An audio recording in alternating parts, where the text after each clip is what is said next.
decir, hay muchos estudios que creo que son reales que dicen qué podemos hacer en cuestión de producción orgánica o un sistema de altos rindes. Si uno dice, hay algo importante que decir. Si tomamos a los que ganaron, a los mayores productores de maíz el año pasado en Estados Unidos, que es más del doble del promedio, si tomamos un establecimiento orgánico, ¿puede hacer lo mismo? Bueno, se puede hacer prácticamente lo que quieran si se crea el entorno adecuado. Si pensamos en la productividad, no se puede tomar un rinde fenomenal y decir, bueno, esto es lo que se obtiene. No es así en el mundo real. Creo que tenemos que pensar en América Central y en África, que no van a lograr ese tipo de rinde, pero ¿cómo llevan de cierta productividad por hectáreas a 50, a 70? Es tan simple como lo que ha hecho aquí en la Argentina o en Estados Unidos, porque requiere enfocarnos en cómo reconstruir el suelo, cómo tratamos el suelo y cuáles son las técnicas que utilizamos. Y la gran cuestión es la calidad y disponibilidad del agua y cómo cultivamos va a tener un gran impacto en el resultado. Estamos trabajando en esas cuestiones también aquí en la Argentina. Si bien en teoría la producción actual satisface la demanda de elementos, estamos enfrentándonos a desafíos relacionados con el alimento. ¿Qué piensa al respecto? Probablemente nos estamos acercando a nivel calórico a producir suficiente alimento con una base mínima de calorías, pero siempre estamos hablando de la asequibilidad. Y uno de los grandes mitos, creo, que tienen los productores en Estados Unidos, y seguramente también en Argentina y Brasil y en otros lugares donde hay alta productividad, es que tenemos que alimentar al mundo. Bueno, el mundo no se va a alimentar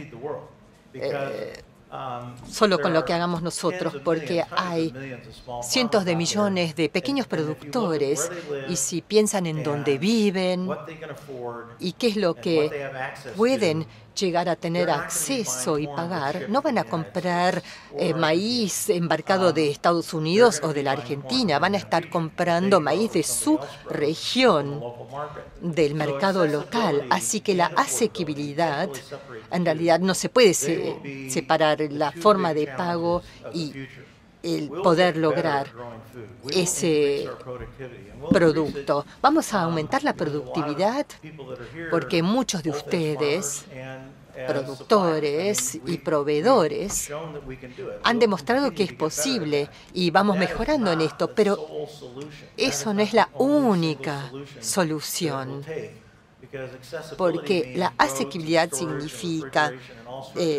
rutas, depósitos, etcétera. Y uno de los grandes desafíos en la mayoría de los países, además de Argentina y Estados Unidos, es inversión en infraestructura. Y esto típicamente no ha sucedido al nivel requerido.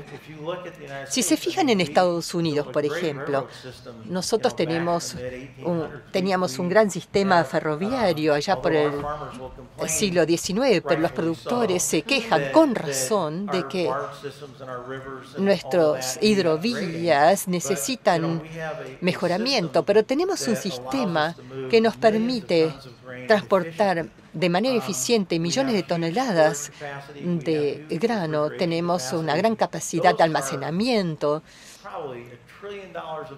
Todo eso requiere miles de millones de dólares de inversión durante años, así que no se espera que esto suceda de la noche a la mañana. Necesitamos algunos millones aquí en la Argentina también. ¿Cómo abordamos la malnutrición y desnutrición en ciertas sociedades subdesarrolladas? ¿Recomiendan transferencia de tecnología o asistencia social? ¿Cuáles son las razones? ¿Cuál es el potencial para producir más alimento en el futuro? Son como 4 preguntas. Voy a tratar de responder. Creo que la malnutrición, la desnutrición, todas esas situaciones son las más difíciles de abordar. Nuestra fundación se enfoca principalmente en la productividad a nivel del establecimiento agrícola y mejorar la sustentabilidad a nivel rural. Es más fácil comparado cuando pasamos a los temas de nutrición, porque si hablamos de asequibilidad, es mucho más fácil que la nutrición, porque es necesario tener mucho más nivel de educación, muchos más expertos en cuanto a ayudar a las personas a comprender qué es bueno para ellos, qué no, y luego llevar la educación a ellos. Así que la nutrición posiblemente sea un desafío mucho más importante que el tema de la productividad. ¿Y cuál era la segunda pregunta? Bueno, en primer lugar, cuando se pregunta acerca de la tecnología, hablo de la posibilidad o disponibilidad de abordar las cosas de manera distinta con la tecnología. Si uno puede crear algo a través de la biotecnología que permita abordar las enfermedades o el tema de las vacunas o que nos permita hacer las cosas de manera distinta de lo que hemos hecho en el pasado, eso sería un concepto muy interesante, pero también es necesario tener regulaciones y aceptación pública del gobierno. Y hemos aprendido esa lección en cuanto a los transgénicos, que también se producen aquí en la Argentina y en Estados Unidos. Es un proceso de largo plazo y no es fácil que todo el mundo comprenda sus beneficios. Y en realidad no estoy tan seguro que nos hemos tomado el tiempo de entender cuáles son sus desventajas. Así que tenemos que tener cuidado. Última pregunta. ¿Cuáles son las regiones que piensa que tienen el mayor potencial para producir alimento en el futuro? Bueno, hemos dedicado 1 año y medio, casi 2 años trabajando para tratar de reunir la información y comprender la producción en el continente africano. África, el primer objetivo de África es saber cómo se van a alimentar. Y hay una gran brecha entre donde se encuentran hoy y dónde está la respuesta. África es el único continente que está más atrasado en función de su capacidad para alimentarse y tiene un gran problema en ese continente. He visto muchos productores y tienen muchos problemas de hambre. Es muy difícil de abordar esos temas allí porque uno tiene que luchar contra muchos elementos, pero el gobierno de ciertos países puede o triunfar o fallar. Y finalmente yo creo que África es una gran pieza de cómo va a ser alimentado el mundo. Lo que hemos aprendido es que no se puede simplemente pensar en la masa de la tierra. El señor Peterson está hablando de sabanas en África. Sí. Va a haber distintos resultados según cómo abordemos el problema. Si nosotros nos fijamos en África, no es simplemente masa de tierra. Muchas personas, si no entienden acerca de la agricultura y si piensan en masa de tierra, hay 50.000 hectáreas por aquí y 1.000 por aquí, podemos cultivar eso. No necesariamente se puede hacer eso. Es necesario comprender cuál es el impacto y por qué África está teniendo problemas en su producción. Y nosotros obtuvimos 52 razones distintas. Estamos hablando de infraestructura, de problemas ambientales. Si analizamos cada país en África, muchos países se podrían alimentar a sí mismos, pero no es que necesitan más tierra, necesitan hacer más productiva su tierra. Y esto necesita apoyo del gobierno y requiere las técnicas adecuadas, las aplicaciones adecuadas de lo que yo llamo producción biológica, porque a mí no me gusta confundir y hablar de producción orgánica. La producción biológica es importante. Nuestro establecimiento es en parte biológico porque dependemos mucho del verdeo, de la rotación de los cultivos.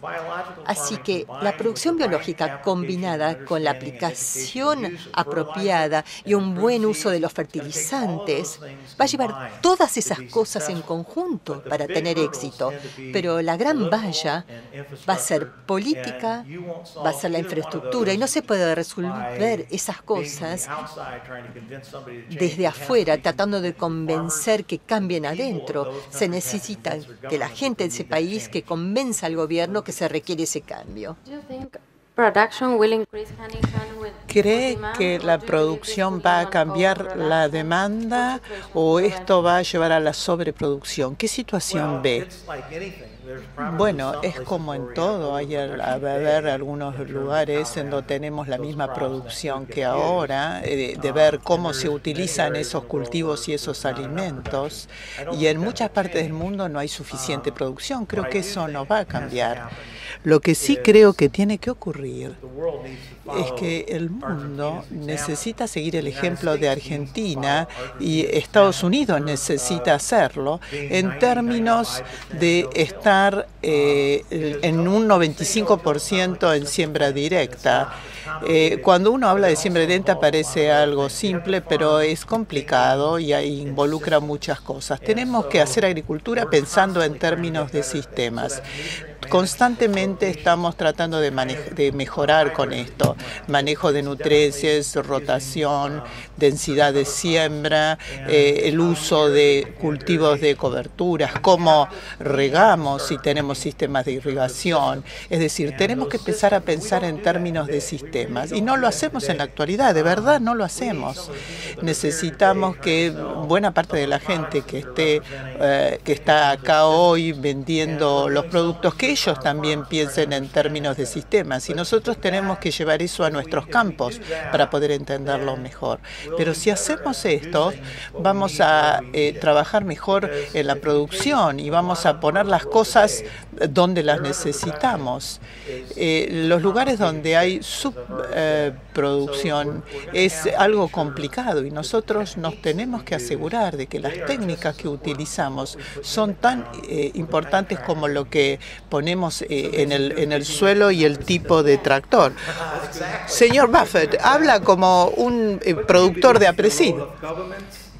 ¿Cuál cree usted que es la función de los gobiernos y de organismos supranacionales como las Naciones Unidas con respecto a la seguridad alimentaria y la distribución de recursos? Bueno, voy a volver a algo que ya dije un par de veces. No hay ninguna organización, ni las Naciones Unidas, que pueda tener éxito si el gobierno no le permite.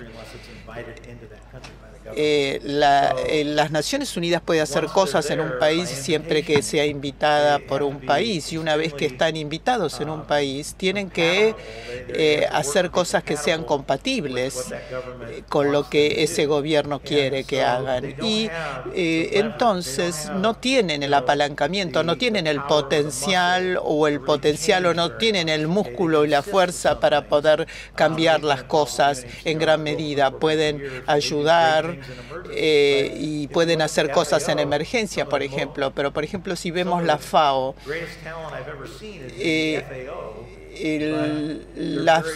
los cambios que he visto, las acciones que he visto muy importantes, es lo que hace la FAO, pero depende del país en el que están operando. Yo creo que la respuesta es que el gobierno en definitiva es el gran actor, y si no nos van a permitir aumentar la producción o lo fuerza a hacerlo de una manera que no le parece sustentable o lo hacen en la medida en que tienen apoyo financiero, porque está el tema de la educación, está el tema de los subsidios. Todo esto tiene un impacto muy importante en cómo les va a los productores agrícolas. Yo soy antiguo, tomo de la botellita. En realidad para mí estaría mucho mejor una Coca-Cola, pero el hecho es que la cuestión es que lo que hemos aprendido una y otra vez es que todo depende del gobierno de cada país, porque es el gobierno que va a hacer que los productores agrícolas tengan éxito o no. Nosotros tenemos un gran apoyo de nuestro gobierno en nuestro país. Parte de ese apoyo ha sido bueno, a veces no ha sido tan bueno, porque a veces los distintos grupos actúan de manera distinta por distintas razones. Es lógico que cada país quiera ser autosuficiente en producción de alimentos. Y entonces esto va a depender del gobierno si nos va a ayudar a ser autosuficientes. Así que insisto, es que todo depende de lo que hace nuestro gobierno o el gobierno de ustedes, cada uno en su país. De eso va a depender el progreso de los productores agrícolas. Si el comportamiento del consumo de los usuarios es compatible con esta idea de sustentabilidad, no en la actualidad. Si seguimos haciendo lo que hacemos ahora, no va a faltar mucho antes de que surjan problemas importantes. En Estados Unidos tuvimos algunos despertares, algunas alarmas. En este momento estamos sufriendo una sequía importante. Tenemos los productores en Arizona que bombeaban 250 galones de agua del suelo y ahora ya no lo pueden hacer. Tenemos un costo energético muy importante. Obviamente estos recursos energéticos se están agotando cada vez más rápidamente. Yo creo que el agua es en donde vamos a hacer la diferencia y es lo que puede llegar a colapsar todo. Yo creo que la gente tiene que pensar qué es lo que hacía hace 5 años antes de que tenían el problema. O sea, se dan cuenta de en dónde surgió el problema. En este momento se le está haciendo juicio a algunos productores porque están contaminando con nitrato. Eso va a ocurrir cada vez con más frecuencia. No va a desaparecer y los productores en Estados Unidos tienen este lujo de estar protegidos legalmente. Hace años, cuando las leyes que hay ahora no estaban, el poder estaba en la agricultura, porque la agricultura podía poner las leyes, era la que regía todo. A medida que el ámbito agrícola, que los productores pedimos representación en el Congreso, vemos que cada vez vamos a ir perdiendo ese poder político, si se quiere, ese apalancamiento político. Yo creo que en la actualidad hay mucha ciencia y ocurre en Argentina, porque en Argentina se está hablando de esto. Mejor que se despierten, que dejen de hacer las cosas como las venían haciendo hasta ahora. Y de hecho eso está ocurriendo acá. Nosotros tenemos problemas serios en Estados Unidos y para resolver eso necesitamos que la organización de ustedes, APRESIDO, organizaciones similares, actúen, porque nuestra solución es cómo podemos seguir haciendo agricultura de manera sustentable. Pero tenemos que definir qué es sustentable, porque hay gente que define la sustentabilidad de distintas maneras, pero creo que tenemos que estar de acuerdo en utilizar mejor los nutrientes, utilizar mejor el agua, cómo poder producir más con menos, etcétera. Esa es la definición de trabajar de manera sustentable, de trabajar con sustentabilidad. Supuestamente usted sabe que el Papa es argentina, que acaba de publicar una encíclica sobre el cambio climático, países ricos, países pobres, el acceso al agua y el abordaje destructivo del medio ambiente que hace el hombre. Bien, yo creo que es un derecho humano el uso adecuado del agua y la suficiente cantidad de alimentos. Yo viajo en todo el mundo y veo que hay miles de millones de personas en la actualidad que no tienen acceso a lo que todos los que estamos acá en esta sala tenemos acceso. Y esto es un problema por muchas razones, pero es un problema por los derechos humanos y personales de esta gente, de educar a sus hijos, de ser productores, ciudadanos productivos en ese país. Y yo creo que la única manera en que podemos esperar que las cosas mejoren es que justamente que la gente tenga acceso a agua limpia, agua potable y a una suficiente cantidad de alimentos. Y esto es un derecho humano básico. Cuando llegamos al tema del cambio climático, es decir, todos tienen una opinión, todos opinan, algunos tienen fundamento científico, algunos no tanto. Yo creo que es difícil saber exactamente qué, pero yo les digo que basado en experiencias que yo he tenido, algo ha cambiado. Yo iba a Canadá durante varios años y iba cada 5 años. Y cada año el agua se derretía. Por ejemplo, en el verano el agua se derretía más rápido, había más escasez en agua. O sea, algo está cambiando en el ambiente. Si nosotros vemos a nuestros productores agrícolas en Nebraska, los campos en Nebraska, no sabemos qué decir en realidad, porque la producción agrícola se hace cada vez más difícil porque hemos experimentado sequía, hemos experimentado con distintos usos del agua y todo sube o baja para una dirección o para la otra. No sé cómo definir todo esto, todo este cambio, pero es un desafío y lo difícil de esto es entender el fundamento científico de todo porque es lo que le digo a los productores agrícolas, a lo que le digo a los que estamos en agricultura. Sigamos a la ciencia, porque si seguimos a la ciencia vamos a poder manejarnos mucho mejor y creo que tenemos que fundamentarnos en la ciencia.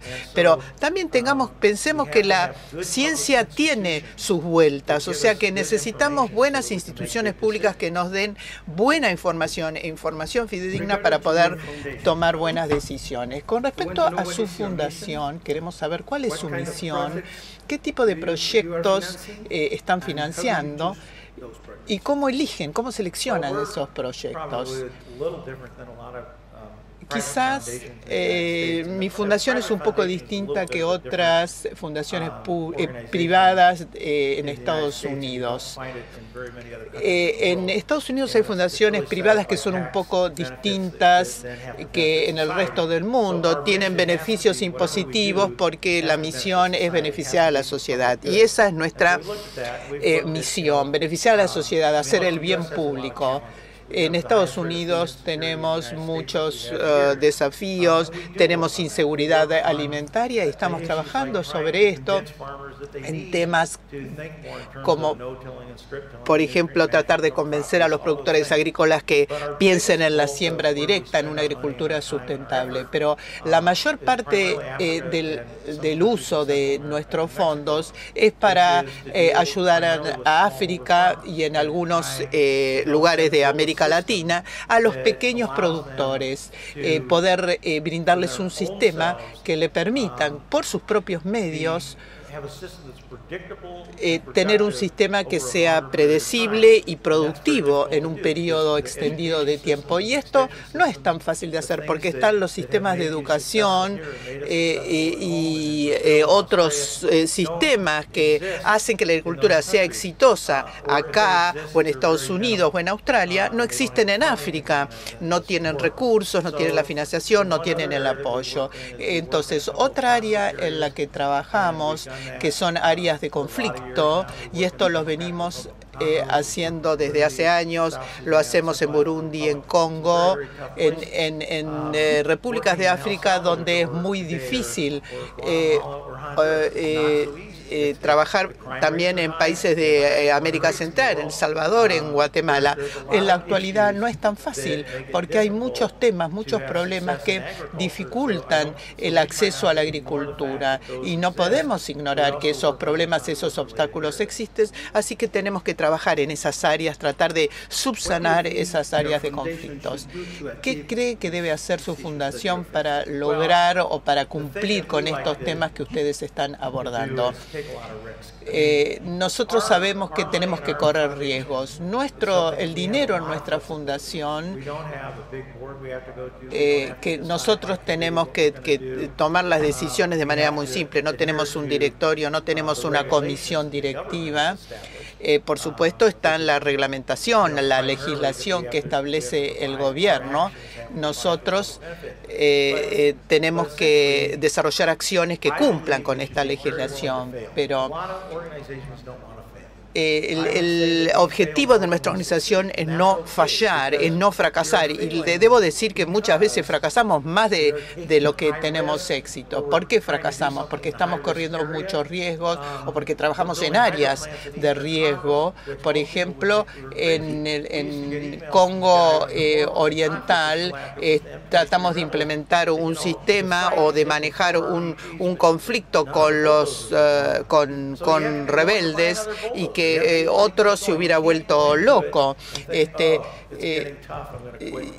Bueno, a veces estamos en situaciones en que decimos la cosa se nos pone difícil, mejor no nos vamos, pero no nos podemos ir, nos tenemos que quedar y tenemos que afrontarlo y tenemos que asumir que fracasamos y que bueno, cuando fracasamos es tratar de aprender qué podemos hacer la próxima vez para no fracasar, para tener éxito. ¿Y qué función le parece que Argentina debería jugar en este contexto? ¿Qué debería hacer APRESID en concreto? Y a nosotros nos gustaría raptar a APRESID y llevarnos a Estados Unidos.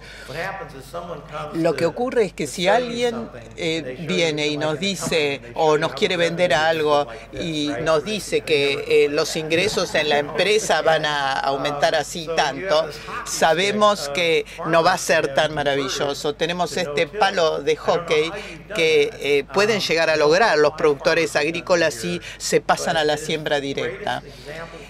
Pero lo que APRESID hace y lo que está ocurriendo en Argentina es el mejor ejemplo que le podemos dar al mundo. Es algo que el mundo necesita entender, los productores agrícolas del mundo necesitan entender. El gobierno necesita entender qué importante qué es lo que estamos haciendo y lo que estamos logrando. En la presentación que vimos, que escuchamos hoy más temprano, hay un proceso de certificación. Yo me moriría, me encantaría tener un proceso de certificación en Estados Unidos. Pero ese certificado tiene que transferirse, trasladarse a algo que sea beneficioso, que sea un beneficio. El gobierno tiene que entender, y nuestro gobierno en Estados Unidos tiene que entender la importancia de ese sistema y el proceso que se implica y recompensarlo. Si nos aseguramos de tener agua limpia, de que estamos preservando el suelo, que estamos preservando la materia orgánica y otros aspectos de la salud del suelo, que lo estamos manteniendo para generaciones futuras, esto tiene que ser la prioridad de cualquier gobierno. A lo mejor, a través de un proceso de certificación, podemos generar conciencia, aumentar la conciencia de esta importancia. La mayoría de los que estamos acá somos productores y ustedes están haciendo algo en este país que el mundo tiene que entender. Y ese mensaje tiene que transmitirse, tiene que salir. Y el gobierno tendría que estar orgulloso de ustedes como productores por el trabajo que están haciendo en este área. No lo están, pero deberían estar. A lo mejor otro tendría que decir lo que yo estoy diciendo, pero bueno, es muy importante lo que están haciendo en Argentina. Muchas gracias por esto. Mientras esperamos las preguntas del público, ¿qué nos puede decir?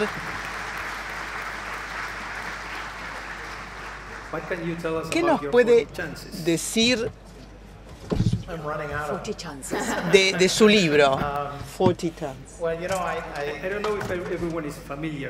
Yo no sé si todos saben de este libro, 40 Towns. is 40 chances, and I went down Yo to our John Deere dealership where I buy a lot of our equipment back in Illinois. estuve en una ciudad de Illinois donde compro todos los equipos. All of us farmers 40 Chances se llama el libro, 40 posibilidades, 40 oportunidades. Si ustedes conocen a los productores, los productores se las saben todas, tienen todos los números solucionados, tienen todo solucionado, pero lo primero que le tenemos que decir a lo mejor a nuestros productores allá es que miren, están equivocados, no la tienen, ustedes la tienen muy clara, pero no es así. everything just kind of blended together. One year to the next. You plant, fertilize, Uno, digamos, de un año a otro tiene que tener en cuenta que hay que hacer todo junto. Uno fertiliza, uno siembra o uno pone herbicidas, pero tenemos que parar en una de esas y ver qué es lo que hicimos y pensar que en algún momento nosotros nos vamos a bajar del tractor y van a subir nuestro hijo, nuestra hija y van a tener la posibilidad de cultivar 40 cultivos distintos, pero van a tomar una decisión. okay, this year, next year, you just keep everything. Nosotros lo que hacemos es de un año a otro seguimos haciendo la misma masa de cosas, todo mezclado y no nos paramos a no nos detenemos a pensar qué es lo que tenemos que hacer, cuál es el mejor cultivo que puedo plantar. Y si uno paramos, si uno se decide a parar, empieza a pensar de manera distinta. How come my planter's not planting? And I'll say, well, do you have your Bueno, a mí me pasa con mis hijos que hablamos y decimos, bueno, hay un problema con la sembradora, ¿cómo podemos hacer? Y yo creo que lo que tenemos que hacer es no apurarnos, parar un minuto. No hay que hacerlo todo tan automáticamente. Hagamos las cosas bien, hagamos un plan, planifiquemos qué vamos a hacer. A lo mejor el costo será mayor, pero bueno, no nos apuremos. Yo siempre pensaba que cuando el maíz crece no vemos las hileras, pero ahora creo, bueno, yo tengo GPS y por supuesto que esto me permite decir, bueno, yo esto lo voy a corregir ahora, no voy a esperar al año que viene.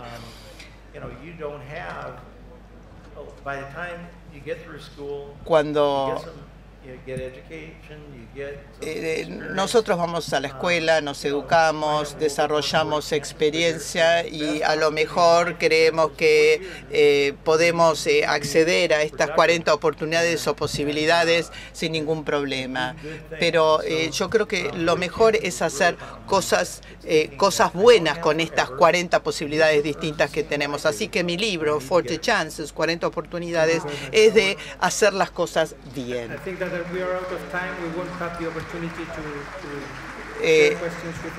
Ahora el público hará preguntas y tendrá... No tenemos tiempo para las preguntas, pero bueno, queremos agradecer todo lo que ha dicho. Sabemos que ahora... sabemos que ahora va a ir a recorrer algún campo y seguramente va a disfrutar.